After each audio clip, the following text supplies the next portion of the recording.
Hello बच्चों, तो आज मैं भाई आपको चैप्टर नंबर 3 के केस स्टडी बताऊंगा 3 इस वीडियो के अंदर।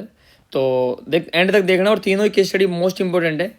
चैप्टर का नेम है linear equation in two variable. Linear का मतलब आपको पता है जब पावर हमारे पास क्या होगी, 1 होगी वेरिएबल्स की। ठीक है, अब वेरिएबल्स क्या होते हैं भाई, एक्स एंड वाई हो सकता है, कोई भी हमारे पास कोई अल्फ़ाबेट हो सकता है, कोई हमारे पास scalar quantity alpha plus beta equals to 2, मतलब ऐसे भी गिवन तो भी पॉसिबल है। क्लियर है।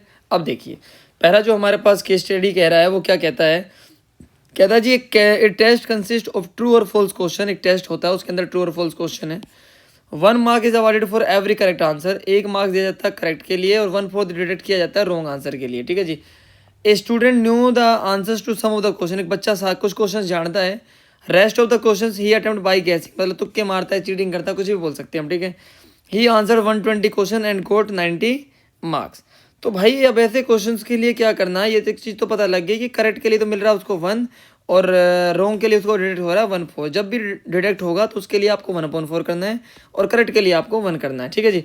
और वो करता है जी 120 क्वेश्चन अटैम्प्ट करता है जिसमें उसको 90 मार्क्स मिलते हैं। ये रिजल्ट हमें गिवन है। ठीक है, अब देखिए ये यहाँ पर लिखा हुआ है 1/4 को इतने क्या लिखा हुआ है 1.0.25, ये भी हम कर सकते हैं। ठीक है जी। अब इस क्वेश्चन में ना थोड़ी सा सुनिए ध्यान से भाई, हमारे पास जो टोटल जो क्वेश्चन है वो कितने हैं, 120 क्वेश्चन है भाई। टोटल क्वेश्चन उसमें कितने हैं, यानी कि x प्लस वाई ये क्या करता है 120 क्वेश्चन के आंसर देता है, यानी कि ये वाला आंसर होगा। इक्वेशन नंबर 1 कहीं ना कहीं ये बनेगी। अब 1 मार्क्स तो उसको मिलता है करेक्ट के लिए और 1/4 उसका डिडक्ट हो जाता है, तो उसको ओवरऑल मार्क्स मिलते हैं कितने 90। यानी कि यहाँ से मैं अगर इसको सोल्व करता हूँ तो मुझे मिलेगा 4x minus Y equals to 9 4 जा 360, क्वेश्चन नंबर 2। क्लियर है भाई यहाँ तक। ओके, ये 2 रिजल्ट मुझे मिले यहाँ से। अब अगर मैं एलिमिनेशन मेथड इन दोनों में लगाता हूँ तो भाई मुझे क्या मिलेगा, दोनों में अगर मैं एलिमिनेशन मेथड लगाता हूँ तो मुझे रिजल्ट यहाँ से मिलेगा कि भाई इस y से ये वाला y कैंसिल हो जाएगा, तो ये हो जाएगा हमारे पास कि 5x इक्वल्स टू 0 8 और 4, यानी कि x की जो वैल्यू हमारे पास कितनी आएगी 96, यानी कि x की जो वैल्यू आ गई 96। अगर ये 96 आ गया तो y की वैल्यू कितनी आएगी भाई, y की वैल्यू आएगी भाई 24, क्योंकि आप 120 में से 96 माइनस करोगे तो ये रिजल्ट तो आपको पता लग गया यहाँ से। अब ये क्या कहता है, क्वेश्चन इसके आंसर्स का जवाब देते हैं। कहता है कि जी answer to all the questions he attempt by guessing were wrong. जो भी उसने अटेम्प्ट किए तुक्का मारा जिसमें चीटिंग की, वो सारे क्वेश्चन गलत थे भाई। ठीक है, तो then how many question did he answer correctly, तो भाई उसने कितने आंसर्स करेक्ट सही किए, अब मुझे बताओ बताओ।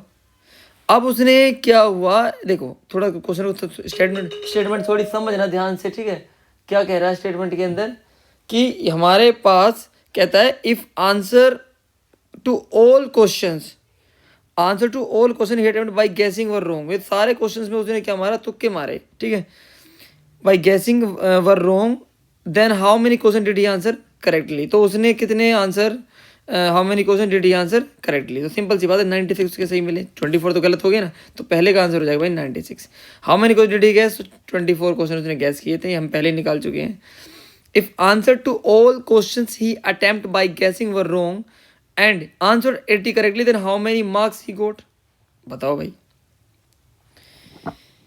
Answer to all question he attempt by guessing were wrong and answer correctly, और 80 क्वेश्चंस के उसने करेक्ट आंसर दिए हैं, then how many marks he got, बताओ भाई। 80 क्वेश्चंस के जो थे उसने आंसर दिए करेक्ट, और बाकी जो क्वेश्चन बच गए, कितने क्वेश्चन बच गए 40 क्वेश्चन बच गए, तो 1/4 ऑफ 40 क्वेश्चन, यानी कि हमारे पास आ जाएगा 10, 80 माइनस 10, यानी कि उसके जो मार्क्स आएंगे वो आएंगे भाई 70। कितने मार्क्स आएंगे 70, समझ बात आई।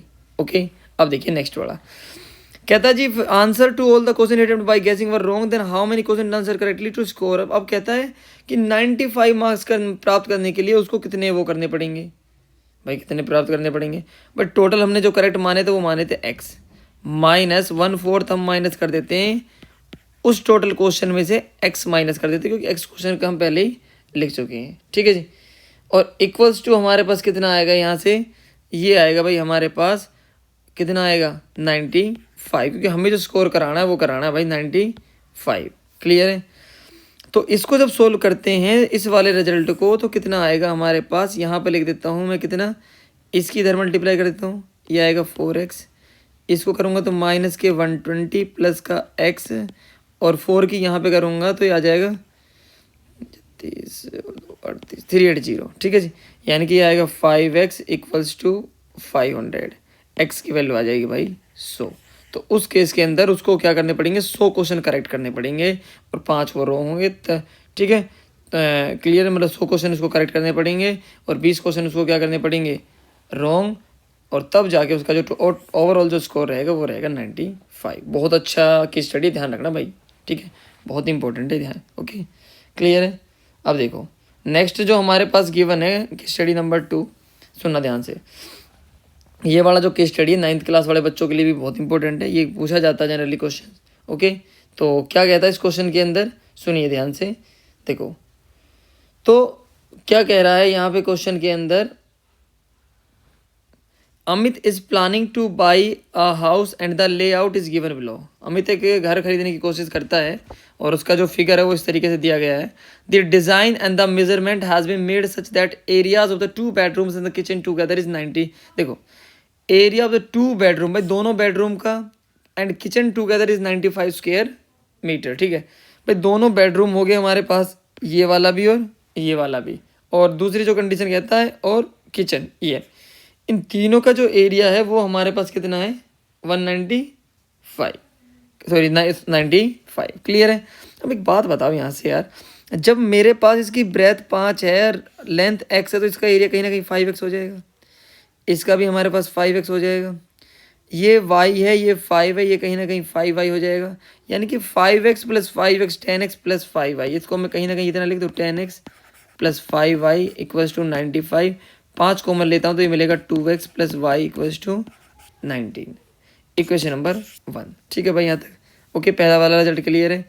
अब दूसरे रिजल्ट की बात करते हैं।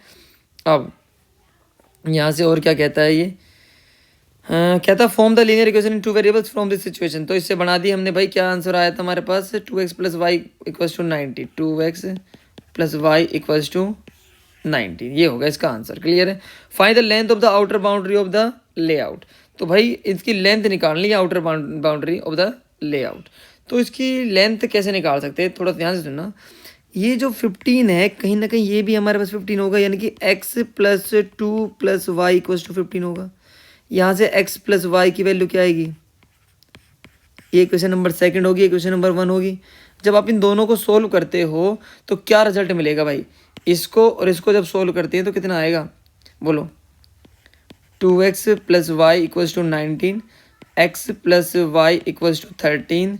तो ये हमारे पास सोल्व करेंगे तो ये आएगा, y कैंसिल हो जाएगा, ये x मिलेगा, ये मिलेगा 6, x की वैल्यू 6 है और y की वैल्यू आ जाएगी भाई आपके पास 4। ठीक है जी, तो यहाँ से अब इजीली आप निकाल सकते हो। Find the area of the each bedroom and kitchen in the layout. तो भाई बेडरूम का आप निकाल सकते हो, x की वैल्यू आपके पास हो गई है तो यहाँ पे ठीक है ना, 5 6 30, ये बेडरूम का 1 का, बेडरूम 2 का, यहाँ से ईच का पूछा तो अलग अलग आपको निकालना। ठीक है, किचन का भी आप निकाल सकते हो। Find the area of the living room in the layout. अब लिविंग रूम का एरिया निकालना, थोड़ा ध्यान से देखना भाई। ये जो वैल्यू है कहीं ना कहीं इसको अगर मैं यहाँ से ऐसे ज्वाइन कर देता हूँ तो मेरे पास जो ये वैल्यू गिवन है वो कितनी गिवन है भाई, टोटल तो देखो ये हमारे पास x है ये वाला, और ये हमारे पास 2 है, यानी कि इसको जब मैं कर सकता हूँ तो ये हमारे पास क्या होगा, ये होगा भाई 2x। कितना हो जाएगा 2x, x की वैल्यू 6 है तो ये वाला रिजल्ट हो जाएगा 12। और इसमें मैं बात करूँगा तो 5 प्लस 2 यानी कि ये तो हो जाएगा 7, और y की वैल्यू हमारे पास कितनी थी 4 प्लस 2 यानी कि ये हो जाएगा 6, यानी कि 6 7 जा 42 प्लस 12 यानी कि 54 इसका करेक्ट आंसर आ जाएगा। ओके, और उसके बाद कहता है कि 50 स्क्वायर मीटर में आपकी जो किचन होगी उसकी क्या कॉस्ट आएगी। तो भाई वाई की वैल्यू कितनी थी 4 थी, 5 4 जा 20 की मल्टीप्लाई कर दो 50 से तो हो गया 1000। ठीक है, तो क्वेश्चन को समझना है बस। अब देखिए भाई नेक्स्ट वाला केस स्टडी 3 कहता है जी, it is common that government revise travels fare from time to time based on the various factors such as inflation, a general increase in the prices and fall in the purchasing value of the money on the different types of vehicles like auto rickshaw taxi radio cab etc. The auto charges in a city comprise a fixed charge together with a charge for the distance covered. Study the following situations। ठीक है, तो name of the city, distance travelled, amount paid. City A दे रखा है 10 15 जा इसमें travel कर रहा है। ओके, और यहाँ पे 75 और 110। तो मेरे भाई यहाँ से एक बात सुनना, कहता है कि टी ए के अंदर कहता है जर्नी ऑफ 10 किलोमीटर की जर्नी, चार्ज पेड इज 75। यहाँ पर क्या करना है ऐसे क्वेश्चन में ना, आपको फिक्स चार्ज को पहले आपको फिक्स चार्ज को मानना होगा x, और कितने किलोमीटर गए गाड़ी 10, तो टोटल पे अमाउंट हो रहा है 75, क्वेश्चन नंबर 1। सेकंड कहता है अगर गाड़ी 15 जाएगी तो उस केस में उसको पैसा देना पड़ेगा 110, क्वेश्चन नंबर 2। ठीक है, यहाँ पर कहता है टीबी जर्नी 8 किलोमीटर की है तो x + 8y = 91 और x + 14y = 145, equation number 3, question number 4। Okay, got it? If the fixed charge of the auto rickshaw be x and the running charge may be rupees y km/h, the pair of linear equation representing the situation is। तो यहाँ से जो result है ना वो क्या कहता है, सुनो, x + 15, देखो हमारे पास जो क्वेश्चन मिले x + 10 और x 75, x + 15, ये वाला जो ऑप्शन बिल्कुल करेक्ट है भाई। ठीक है, तो हम निकाल चुके हैं। सेकंड कहते हैं person travel distance 50 kilometre, the amount has to pay is. Okay, ये एक सिचुएशन, ये मतलब ये जो दोनों क्वेश्चन है ये हमारे जो हमारी सिचुएशन 1 है उसके डिपेंड के उसके ऊपर है, बाकी जो रेफरेंस सिचुएशन 2 है सेकंड वाले रिजल्ट के ऊपर। ठीक है, तो यहाँ पर ना आप इसको सोल्व कर देना बस इक्वेशंस को। यहाँ पर मैं आपको सोल्व करके बता देता हूँ भाई, इसको और इसको, सॉरी इन दोनों को मैं एक बार सोल्व करके आपको बता देता हूँ। ठीक है, बाकी तो आसान है, आप कर सकते हो इसको और इसको। भाई यहाँ x x कैंसिल हो जाएगा, 10 से 15 गया तो -5 भाई, और ये मिलेगा भाई हमारे पास 35, यानी कि y की जो वैल्यू मिलेगी 7। अब y अगर 7 आ गया तो x की वैल्यू कितनी आ जाएगी 5। ठीक है, ये ध्यान रखना भाई। ओके, क्लियर है, दिस मनी जो।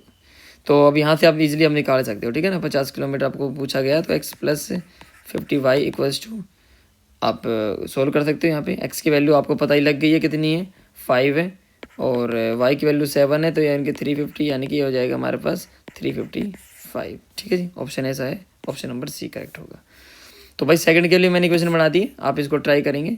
और उसके बाद कहता है ये जो रिजल्ट आप देख लेना किस ग्राफ के अंदर वैल्यूज़ हैं, ये जैसे x की वैल्यू आप पुट कर रहे हो, y की वैल्यू पुट कर रहे हो, किस में सेटिस्फाई कर रहा है। ठीक है, ये चेक करेंगे। आई होप आपको समझ में आया होगा। ठीक है, ऐसे ही बाकी जो चैप्टर्स हैं उसके भी मैंने ऑलरेडी डाले हुए हैं चैप्टर्स की स्टडी आपके, ओके, इस यूट्यूब चैनल पर, और बाकी जो बचे हैं वो भी मैं जल्दी डालूंगा आज और कल में। ओके, मिलते हैं नेक्स्ट वीडियो में, तब तक टाटा बाय। अगर आप चैनल पर पहली बार आए हैं तो चैनल को सब्सक्राइब करें। मिलते हैं नेक्स्ट वीडियो में।